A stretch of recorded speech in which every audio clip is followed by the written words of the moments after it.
Salam alaikum, cher. En fait, j'ai Ça une va, ça question. va. C'est concernant la sorcellerie en rêve. J'aimerais savoir, est-ce qu'elle a un impact réel dans le monde réel ou bien ça reste que dans le monde du rêve? Le- Car en fait, je vais vous raconter mon rêve. Pardon? Non, non, j'ai rien dit. Ok.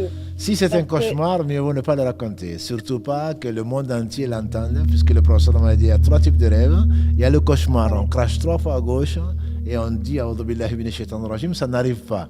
Donc si c'est un Mhm. cauchemar, je vous conseillerais de ne pas nous le raconter. D'accord. Ben Voilà. alors, si c'est dans là, je pense qu'alors c'est un cauchemar. Mais Voilà. bon, c'est rapport avec la sorcellerie, mais dans Non, en rêve. non ma soeur, le problème c'est que bon, Shaitan il se joue de nous.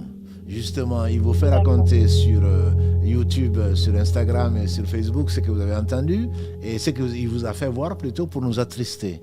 Or, le prophète sallam a dit, les rêves sont de trois catégories. La première, c'est celle qui vient d'Allah. On remercie Allah, on le raconte aux gens qu'on aime et ça va, alhamdulillah. Deuxième type de rêve qui est un cauchemar, qui est probablement le vôtre, et il nous attriste. Et troisième type de rêve, c'est le subconscient. On y pense tellement qu'on finit par en rêver.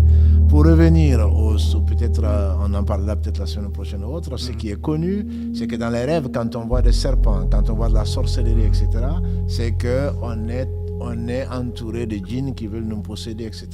Mais il n'arrive que ce que Allah veut, n'ayez surtout pas peur. Ça veut dire qu'il faut demander encore protection à Allah. C'est un rappel que Allah vous fait et tous les bienfaits d'Allah, ils sont cachés, sont encore plus nombreux que les présents. Après, il se peut que vous soyez objet d'injustice et de sorcellerie. Il se peut qu'Allah vous montre la personne qui a fait ça, etc. Ça, c'est possible. Mais ça, ce sont des cas Mhm. particuliers. Dans tous les cas, ne vous en faites pas.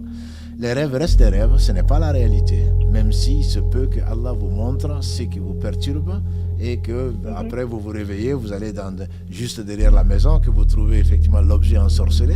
Mais ça, c'est un cadeau d'Allah. Mais c'est plutôt l'exception.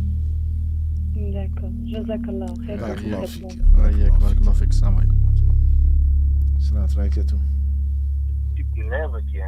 السلام عليكم ورحمة الله وبركاته.